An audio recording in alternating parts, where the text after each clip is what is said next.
Hello and good morning guys, welcome to my YouTube channel MEP Adda. आज के इस video में गाइस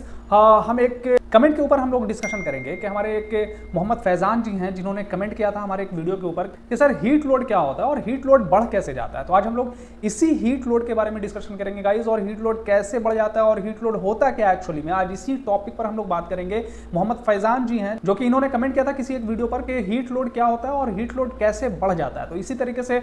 सारे कमेंट्स को हम लोग पढ़ते हैं और कमेंट्स के अकॉर्डिंग जो है हम वीडियो बनाने का काम करते हैं, क्योंकि आपका जो कमेंट्स है या फिर आपका जो फीडबैक होता है वो हमारे लिए बहुत ही इंपॉर्टेंट होता है, और जो हमारे फ्रेशर गाइज हैं उनके लिए भी बहुत इंपॉर्टेंट होता है। आपके कमेंट से, आपके फीडबैक से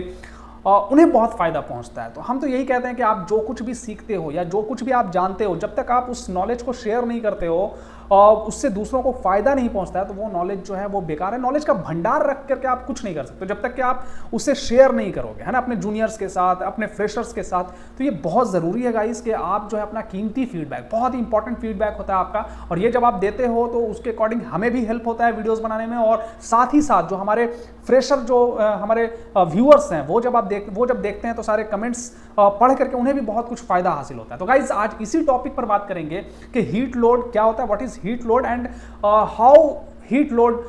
विल बी इंक्रीज, है ना। इसी टॉपिक पर हम लोग बात करेंगे गाइज। तो गाइज इससे पहले आपसे रिक्वेस्ट है कि अगर आप हमारे चैनल पर नए हैं तो हमारे चैनल को सब्सक्राइब जरूर कर लीजिए, बिल्कुल फ्री है, और नीचे दी गई बेल की घंटी को भी दबा दीजिए ताकि जब भी मैं नेक्स्ट टाइम वीडियो अपलोड करूं उसका नोटिफिकेशन सीधा आपको सबसे पहले मिल सके। तो चलते हैं गाइज, आज शुरू करते हैं कि हीट लोड क्या होता है ना। देखो, कुछ भी नहीं होता है। जो चीज़ आप जिस फील्ड में हो उस फील्ड में आपको टाइम देना होता है, अपना जो है कंसंट्रेशन देना होता है। आप सोचोगे कि भाई यूं ही मैं सीख जाऊं तो ऐसा कुछ नहीं है। तो ज़्यादा कुछ मुश्किल भी नहीं होता है कोई काम, और ज़्यादा आसान भी नहीं होता है। देखो, बहुत सारे लोग किसी भी चीज़ को बहुत ज़्यादा टफ समझ जाते हैं तो इसलिए उनको प्रॉब्लम होता है अपने अंदर इंप्रूव करने का और सक्सेस हासिल करने का, और बहुत सारे लोग किसी भी चीज़ को बहुत ईजिली ले लेते हैं तो वो भी एक फेलियर का रीज़न बनता है। तो ना ही आपको ज़्यादा टफ समझना है, ना ही आपको ज़्यादा मुश्किल समझना है, और ना ही ज़्यादा बहुत ईजिली भी नहीं लेना है ना। तो जो चीज़, जो फील्ड में आप हो उस फील्ड पर आप सही से मेहनत करो, अपना कंसंट्रेशन दो, उस फील्ड के बारे में जानने की कोशिश करो कि आखिर में उसमें कौन कौन से टॉपिक्स आते हैं, क्या है, कैसे होता है, क्यों होता है ना। ये सबसे बड़ा चीज़ है। क्यों, आपके माइंड में हमेशा ये सवाल आना चाहिए, क्यों कैसे, है ना। आप कोई भी काम अगर कर रहे हो या आप जिस फील्ड में हो उस फील्ड में अगर आपको कोई चीज़ नहीं समझ में आ रही है तो ये सवाल आपके अंदर आना चाहिए कि ये क्यों हो रहा है, कैसे हो रहा है। जितना ज़्यादा आपके माइंड में सवाल डेवलप होगा, क्वेश्चंस आएंगे, समझो कि उतना ज़्यादा आपके अंदर इंप्रूवमेंट आ रहा है। तो हीट लोड एक्चुअली में जो है, heat load guys, heat load पर आज हम बात करेंगे। मोहम्मद फैजान जी का ये कमेंट है और ये सवाल है कि हीट लोड क्या होता है और हीट लोड कैसे इंक्रीज करता है। तो हीट लोड एक्चुअली में जो है ना, हमारे इंडिया में अगर हम बात करें तो इंडिया में जो है सबसे ज़्यादा जो गर्मी जो पड़ता है वो अप्रैल, मई, जून के महीने में पड़ता है, और इसी महीने में हम लोग हीट लोड कैलकुलेट करते हैं या हीट लोड एस्टिमेट करते हैं। ठीक है, अगर आप जाड़े के मौसम में अगर हीट लोड अगर निकालते हैं तो आप हो सकता है कि आपका जो एसी है वो गलत लग जाए, एयर कंडीशनर जो है, एचवैक सिस्टम्स जो हैं वो प्रॉपर ना लग पाए, है ना। जितना ज़्यादा टन्स की आपको ज़रूरत है, जितना ज़्यादा टनेज की ज़रूरत है, हो सकता है उससे ज़्यादा हो जाए, उससे कम हो जाए, यानी प्रॉपर नहीं हो पाएगा अगर आप गलत टाइमिंग में आप एस्टिमेट करोगे तो, है ना। तो आपको इंडिया की अगर मैं बात करूँ तो अप्रैल, मई, जून में जो है वो सबसे ज़्यादा पीक पर गर्मी होता है, और इसी टाइम में जब गर्मी जिस महीने में, जिस दिन और जिस टाइम में सबसे ज़्यादा पीक पर होता है उसी टाइम में आप हीट लोड एस्टिमेशन निकाल सकते हो, हीट लोड कैलकुलेट कर सकते हो। और जैसे कि फॉर एग्जांपल मैं आपको बता दूं कोई टाइमिंग की अगर मैं बात करूं, टाइमिंग जो होता है फैजान जी, और हमारे जितने भी व्यूअर्स हैं, ये फैजान जी का क्वेश्चन है इसलिए मैं फैजान जी बार बार उनका नाम ले रहा हूँ। काफ़ी अच्छा क्वेश्चन उन्होंने किया है, और अच्छा लगता है जब कोई अच्छे क्वेश्चंस कमेंट्स में पूछते हैं तो बहुत अच्छा लगता है, और इससे हमें भी जो है बहुत कुछ सीखने को मिलता है। तो खैर, तो हीट लोड की मैं बात कर रहा हूँ तो हीट लोड जो है गाइज वो इंडिया में अप्रैल, मई, जून के महीने में सबसे ज़्यादा गर्मी होता है। और अगर दिन की बात करूँ तो आप दिन जो है कोई भी ले सकते हो इस महीने में, और टाइमिंग की मैं बात करूँ तो टाइमिंग जो है वो 2:30, 3, 3:30, है ना। 2:30 बजे दोपहर में, 3, 3:30 इस टाइम में जो है ना वो किसी भी अपार्टमेंट्स में, किसी भी रूम के अंदर में गर्मी सबसे ज़्यादा होता है। लेकिन हम सोचते हैं कि भाई दोपहर के टाइम में 1 बजे, 12 बजे सूरज जो है वो बिल्कुल ऊपर होता है तो इस टाइम में गर्मी सबसे ज़्यादा होगा, ऐसा नहीं है, क्योंकि अंदर में, घर के अंदर में जो है हीट पहुंचने में थोड़ा टाइम लगता है। तो आप 2:30 बजे, दोपहर में 3 बजे, 3:30 बजे इस टाइम में जो है ना आप हीट लोड कैलकुलेट कर सकते हो, एस्टिमेट कर सकते हो। अब मैं बात करूंगा कि ये हीट लोड जो है वो क्या होता है। हीट लोड जो है एक्चुअली में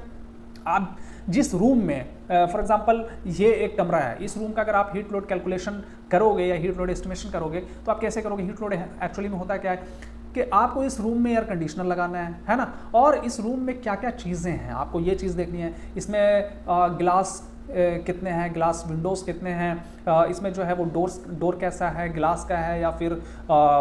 लकड़ी का है, कहाँ कहाँ से हीट आ सकता है ना, इसमें कितने इक्विपमेंट्स, कौन कौन से इक्विपमेंट्स इस रूम में यूज़ होने वाले हैं, कितने लोग इस रूम में रहने वाले हैं। चूँकि एक बंदा जो है वो भी जो है कुछ ना कुछ जो है वो हीट जो है छोड़ता है, हीट रिलीज़ करता है, तो वो भी जो है कमरे में हीट जो है पैदा करता है। आपके कमरे में क्या क्या इक्विपमेंट्स हैं, electronic equipments, for example television, refrigerator या फिर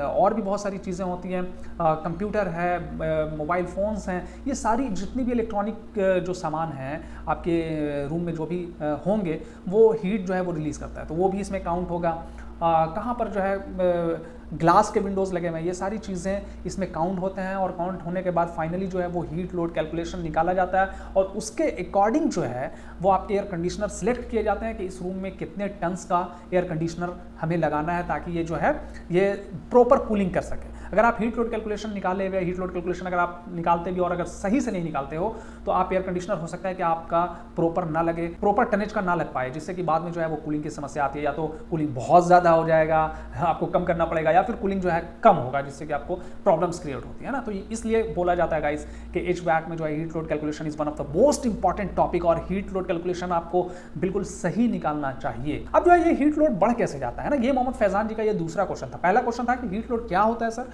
और दूसरा क्वेश्चन था कि हीट लोड बढ़ कैसे जाता है। तो हीट लोड गाइस मेरे भाई जो है फैजान जी ने सवाल किया था, तो फैजान जी मैं आपको बताना चाहूँगा कि हीट लोड जो बढ़ जाता है वो अगर आपके रूम में जिस रूम में आप जो है एयर कंडीशनर आपका लगा हुआ है, जिस रूम में आप रह रहे हो उस रूम में एयर कंडीशनर लगा हुआ है, और उसमें इलेक्ट्रॉनिक इक्विपमेंट्स अगर आप कुछ बढ़ाते हो या उसमें रहने वाले लोग बढ़ जाते हैं, पहले मान लिया फॉर एग्जांपल 5 लोग रह रहे थे, अभी जो है 7 लोग हो गए हैं, तो ये हीट लोड यहाँ पे बढ़ा। ठीक है, हीट लोड जनरली सी बात है कि हीट लोड बढ़ेगा, 2 लोग बढ़ रहे हैं तो 2 लोग जो है वो हीट रिलीज़ करेंगे, वहाँ पर जो है आपका हीट लोड बढ़ना है। अगर आपके रूम में जो है पहले टेलीविज़न नहीं था, आप टेलीविज़न आपने ले आया, रेफ्रिजरेटर ले आए, या और भी इलेक्ट्रॉनिक इक्विपमेंट्स आपने ऐड किए हैं उस रूम में, तो जाहिर सी बात है कि जो भी इलेक्ट्रॉनिक इक्विपमेंट्स आप ऐड करेंगे, या फिर मान के चलते हैं कि आपका जो डोर है, रूम का जो डोर है वो पहले लकड़ी का था, अभी आप उसे चेंज करके आप जो है ग्लास लगाते हैं, तो ग्लास से भी जो है सनरेज अंदर आता है, तो वहाँ पे भी आपका हीट लोड, तो जितने भी आप ये सारी चीज़ें जो हीट को बढ़ा रही हैं, जो हीट रिलीज़ कर रही है या फिर हीट को ऐड कर रहा है बाहर से, तो ये सारी चीज़ों की वजह से जो है ना आपका हीट लोड बढ़ता है ना। जब हीट लोड आपका बढ़ेगा और आपका जो है फॉर एग्जांपल आपके रूम में जो एयर कंडीशनर 2 टन का लगा हुआ है, और उसी हीट लोड कैलकुलेशन के अकॉर्डिंग वो 2 टन का लगाया गया, अभी आपका जो है हीट लोड बढ़ रहा है, तो हो सकता है कि आपका एयर कंडीशनर जो है वो कूलिंग कम करने लगे। तो ये सारे रीजंस होते हैं हीट लोड बढ़ने के, कि आप अगर कोई इलेक्ट्रॉनिक जो है वो इक्विपमेंट्स अगर अपने रूम में अगर ऐड करते हैं, या फिर आप जो है ग्लास का मतलब आपके रूम में जो है बाहर से सनरेज आने की जो संभावना है वो बढ़ जाती है, तो इस केसेस में जो है वो हीट लोड बढ़ जाती है। तो आई होप, और इस पर मैं एक डिटेल्स में भी मैं एक वीडियो बनाऊंगा पूरा, आपको पूरा एग्जाम्पल के साथ समझाने की कोशिश करूंगा। ये मैं शॉर्ट में फैज़ान जी के कमेंट्स के जवाब में जो है एक वीडियो की शक्ल में मैं आपको समझाने की कोशिश किया हूँ, और आई होप आपको बहुत कुछ समझ में आया होगा। और जो भी अगर नहीं समझ में आएगा, अगर अभी भी अगर कोई भी डाउट्स है आपके माइंड में हीट लोड को लेकर के, तो आप जो है कमेंट सेक्शन में पूछें, और इंस्टाग्राम पे भी आप फॉलो कर सकते हो, और जो भी